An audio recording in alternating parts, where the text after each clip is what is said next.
want you to be able to identify when someone isn't treating you well so that you can build a boundary, so that maybe if you can't get away from it, you can at least learn how to separate your identity and how you feel about yourself from however that other person is acting.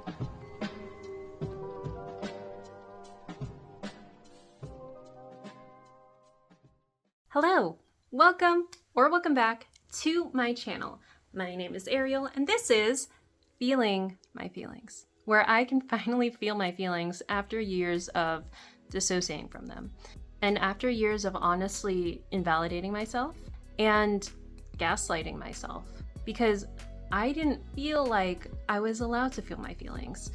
And that is very related to the topic today. Lately, I have been dealing with these feelings of self-doubt. I have for so long been putting on a mask, a people-pleasing mask, because I notice that if I don't, there's often a lot of people who want to project their insecurities onto me. And that's pretty normal. That's kind of like what everybody is going through. And even in saying all that, I can feel myself go, well, that doesn't really matter. Just stop whining. But this is the problem when we have been repeatedly gaslit. We don't know how to self-validate. We just know how to readjust ourselves in order to please others, in order for others to be more comfortable within their insecurities. And when you have been gaslit a lot, you often end up being really hypervigilant. You end up giving so much of your energy to other people and readjusting yourself to other people all the time. And it's very, very sad because we miss out on a lot of life thinking that these people are supposed to like us and love us once we finally leave ourselves. But they repeatedly still make us feel less than. I want you to be able to identify when someone isn't treating you well so that you can build a boundary, so that maybe if you can't get away from it, you can at least learn how to separate your identity and how you feel about yourself from however that other person is acting. So people often gaslight by making you the problem. They will often say, they'll yell at you, they'll do something at you, they'll make you feel bad in some way. They may even abuse you. And then you'll react and they'll turn around and go, you're too sensitive. Or you will know that some information is wrong, but they will discard it and just be like, well, I was really confident about it, and so you should just take my word for it. Or, that's not that bad, so just take my word for it. There's something about someone being very confident and having so much conviction in something that makes us falsely believe them. And this is really dangerous. It's really dangerous because I've always had this odd relationship to the concept of confidence, because it also made me feel like anyone can lie to you, anyone can manipulate you if you are confident. And there's something more genuine about being an anxious person. And there's something about being really genuine and authentic in being a fallible, imperfect person. And knowing that someone can have so much confidence in making you feel bad and in convincing you that you're wrong, that is so disappointing to me. And that's scary, and that is the reason why I often don't trust people. But it is hard to identify when someone's gaslit you because people lie really well.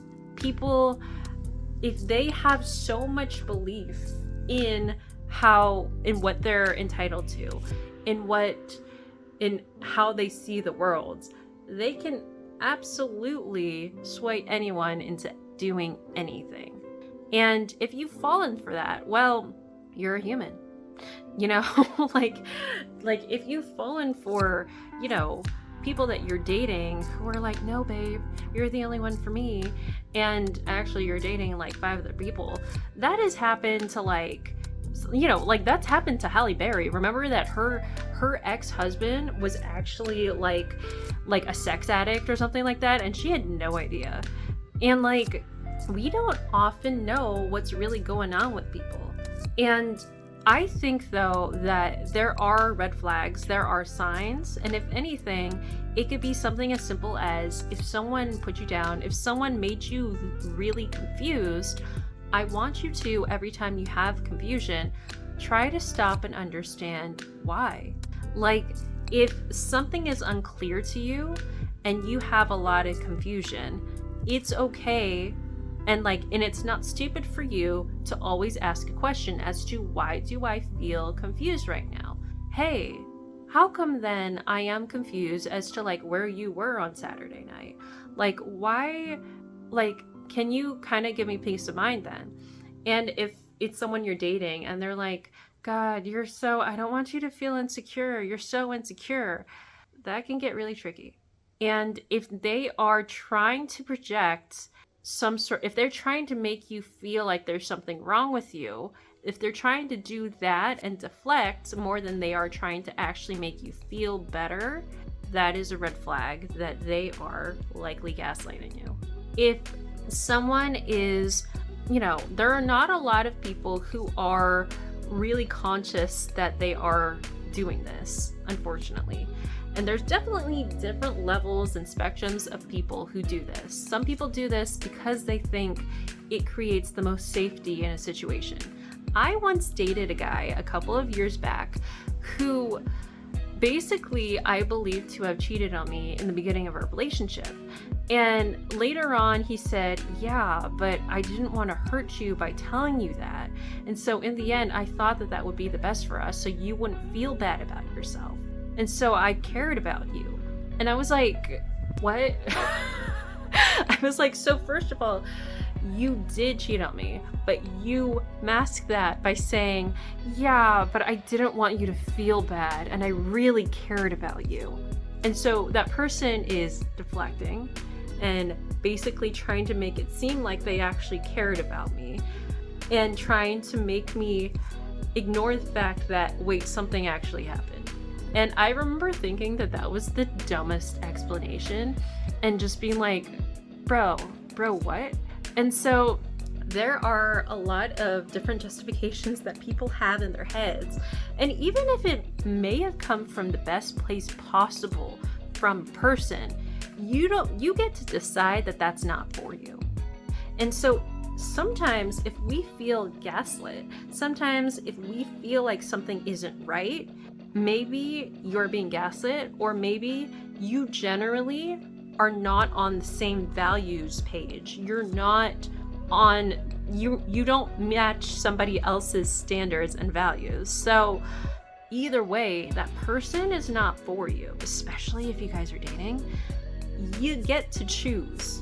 You get to decide, okay, this person isn't meeting my standards. And that gets to be something that you recognize, whether or not they justify it as okay.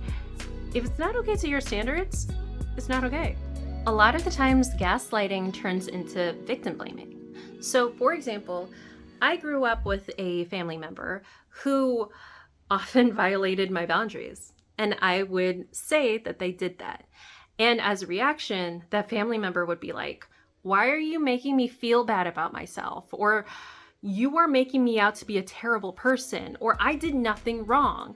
And I mean, that means that they got mad at me for telling them they hurt me. So victim blaming. But oftentimes this happens because, and it happens, with really, honestly, truly good people who have had a lot of things happen to them.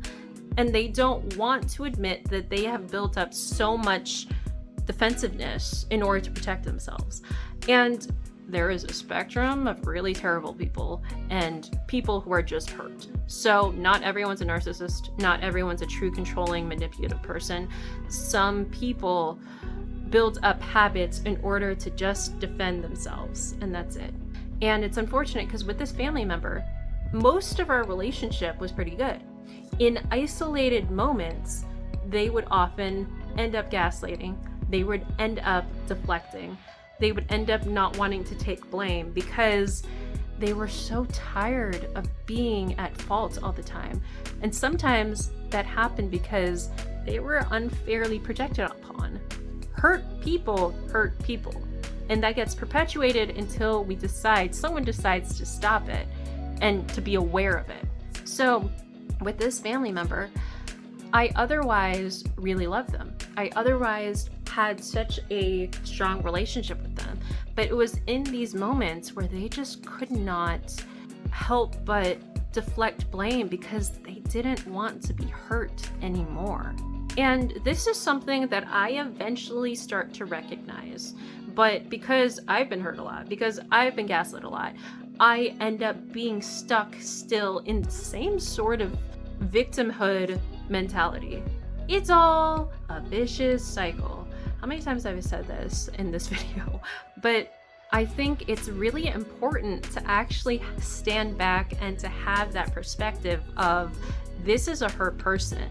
And the more I react, the more I either try to cause conflict and make them feel bad, or the more that I people please and allow them to continue with that. Either which way, it doesn't solve the problem. They're gonna keep hurting others in some way, but mostly hurting themselves. So we need to put some sort of boundary up to at least, if we're not gonna say hey, this is wrong, we need to at least stop it from happening so that they know that it was wrong. Because otherwise, we allow someone to continue having a pattern that in the end is not healthy for them. And maybe in the end, as much as we want to protect ourselves, at least having that bit of compassion signals to us that this isn't about us. Whatever they're projecting, however mad they are for us pointing out that they hurt us, in the end, it's their issue. It's their issue that they need to deal with in order to heal. And God, it has been a journey with this family member, but eventually they started to stop feeling like a victim, to stop deflecting, and our relationship has definitely gotten better. I still have to be a little bit on guard and a little bit vigilant, but I'm not as scared all the time with them. I don't feel like my words will be twisted all the time around them. I don't feel like they're gonna be a loose cannon and they're gonna be defensive and they're always gonna react at me like they used to. But for so many years it was like that. And for so many years I didn't know what I was gonna get with this person. And that is what often happens in relationships. If it's someone like a family member, it is harder for you to let go of. If it's someone like a romantic partner, especially if it's physically abusive, I suggest that we create distance. Oftentimes, if it's like that, where it is an isolated sort of it's within their hurt habits, we owe it to them and ourselves to not perpetuate it, to not make it worse, but to allow time and space for people to heal and to see what they're doing. Because in the end, everyone deserves to no longer be a victim and to no longer act like one and to no longer feel like they have to protect themselves so much. If someone is constantly trying to put you down, they don't truly have your best interest at heart. Or if they're trying to put you down in a way where they're trying to protect you, they don't have the best view of themselves in the world. If someone is taking delight over trying to make you feel bad, that's obviously not a good person for you. And that is a huge red flag that tells you this person isn't worth me putting energy into, isn't worth me having to people please. Some people are still just kind of misguided. Keep that in mind. So what do we do when we find that we are in a constant state of confusion? This is what I've been dealing with lately. It's been very hard, but I've learned to have more of a dialogue with myself so that I can get out all of the worst thoughts, all of the thoughts that could turn into bad reactions. Because if you're like me and you have been feeling gaslit or confused about yourself for a lot of your life, you likely have a lot of habits that end up making you more defensive, which is all really understandable and valid. But, if you're able to talk this out with your therapist, please do. Please have a therapist to talk to about your hardest feelings. It's okay to bring out those hard feelings. It's okay to say even I feel like a victim. I don't know why I feel so weak. I wish I felt more confident and smart, but I'm always confused. It's okay to say all that. Do you see this light? Is that literally a gaslight? It's like there's literally a gaslight in my frame. Okay, anyway. So it's okay to be able to talk about these things. And actually, maybe you really should. Because the more and more you internalize things and you try to just get over it, the more and more you're just like, oh, I just need to be tough. I just need to just ignore. It's gonna be hard to. And you might go crazy trying to repress feelings. It might fester and build resentment if you don't, in the end, talk about what is actually bothering you. And it can make everything worse. So allow yourself to bring out all of these hard feelings, because if you self-validate it, then you are telling yourself, oh, I built up a relationship with me. I can trust me to have these feelings with me. I can listen to myself. I can believe myself, and you will have better relationship with you. Literally, look at this. Look at this. It's a gaslight. It's a gaslight. That's awesome. Or like this is like almost in here as gaslighting. Okay, I'll have to fix it though. There we go. It's really sad because lately I have been, wanting to embark on things that I'm passionate about, trying to engage in things that I love. And I realized that at the moment I have so many negative voices in my head, and they're all the projections of people that I didn't build enough boundaries around. So I'm like, oh, I want to speak up and talk really passionately about a short film that I'm making. But as I was in meetings and as I was trying to talk to people, I found myself freezing because my body is so used to being quiet, being on guard, being hypervigilant, and not feeling safe enough to express myself. And unfortunately, these people were not people that I needed to do that with necessarily, but it is now my knee-jerk reaction to overprotect myself. And so I was not able to show up fully. And it made me sad because that was what I wanted. That was all I wanted, but I couldn't get myself to feel anything but still unsafe. And so when we try to build boundaries, we also need to rebuild our ability to feel safe. And for me, sometimes it's like, it is actually, I've talked about this a lot before, but it is actually a lot of a body response. My body is regularly in fight or flight. My body is regularly really like on guard and wanting to protect itself. And I've realized that I actually literally need to do breathing exercises.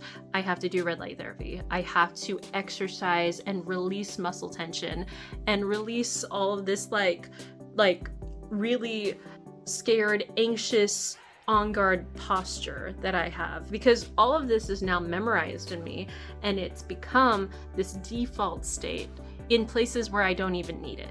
So this is something that I'm becoming more aware of, and like it made me feel better to know that, oh, this is just an autopilot thing, but it's something that I can definitely chip away at and get better at. If you find that you're in a state like me where you're just like, actually, my body is even like, my energy is down, or like I am burnt out, or I just cannot show up as much today, just know that is not your forever state. And maybe if you're like me, you don't feel fully confident.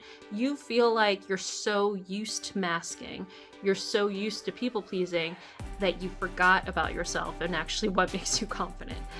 That's not your forever state. And also, if that's who you are right now, that got you by, that did help you survive. And whatever it is, you likely ended up doing that in order to not lash out and hurt other people, and you brought it back to yourself. So either way, what you are right now and what you're doing is more than enough. And good on you for learning how to survive and to keep going.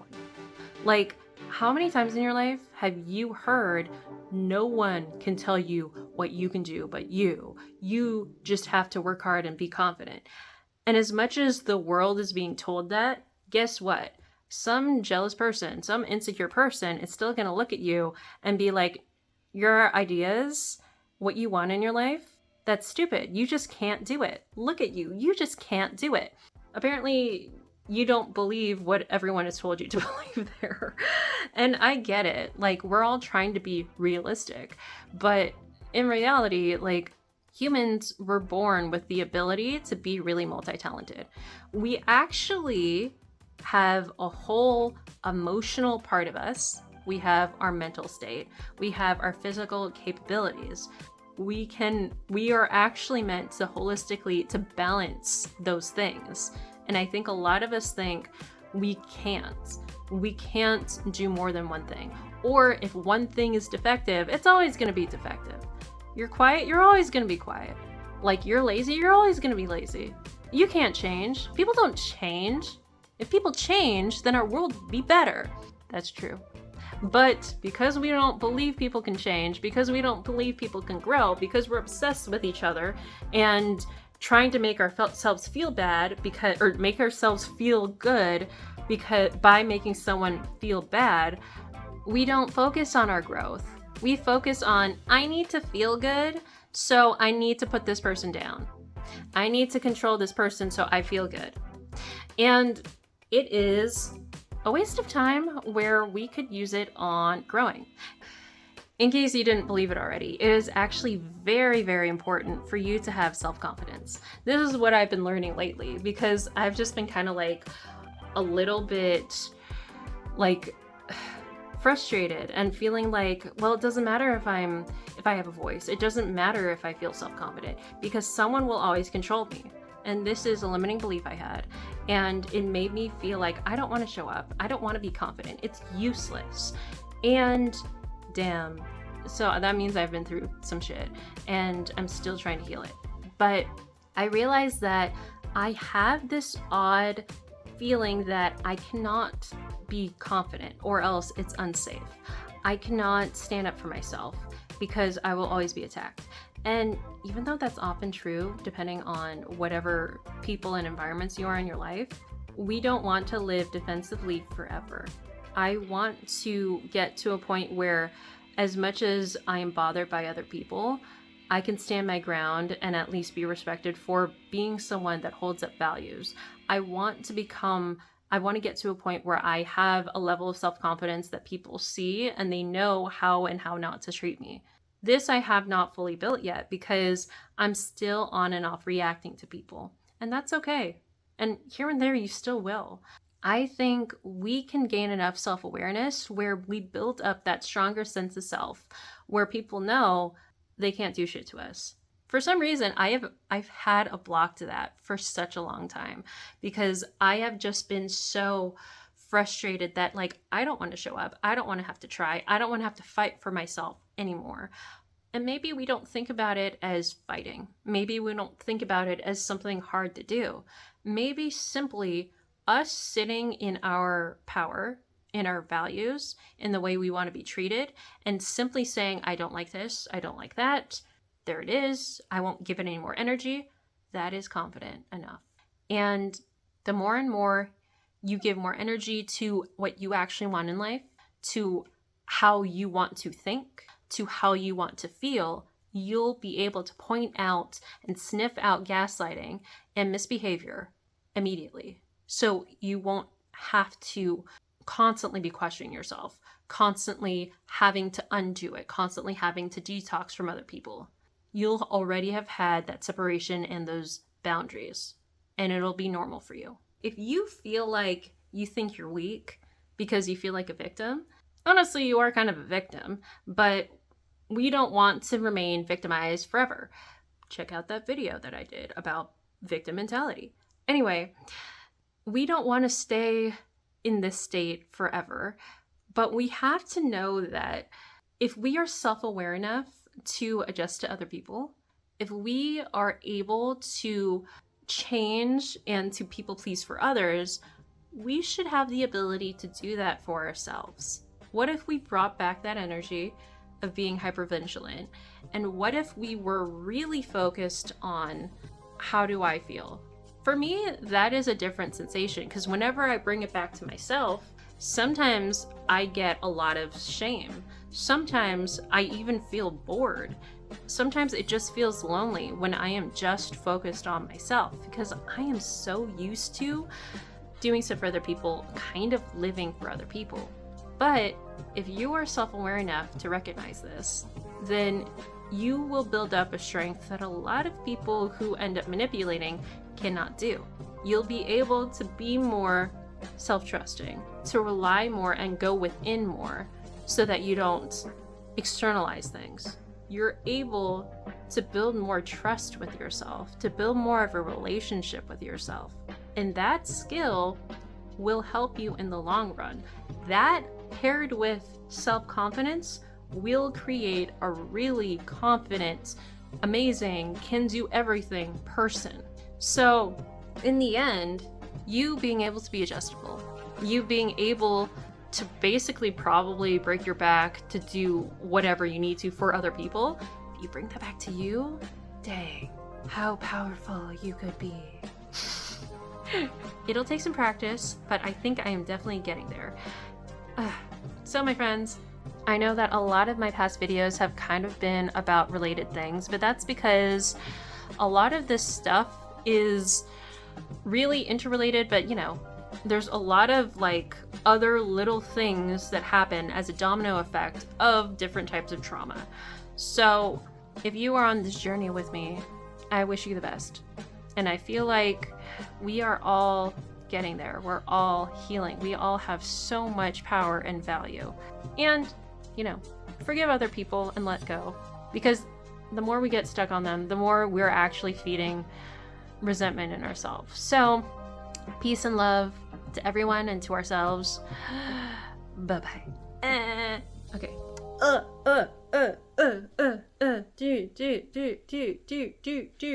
Did I say enough about gaslighting?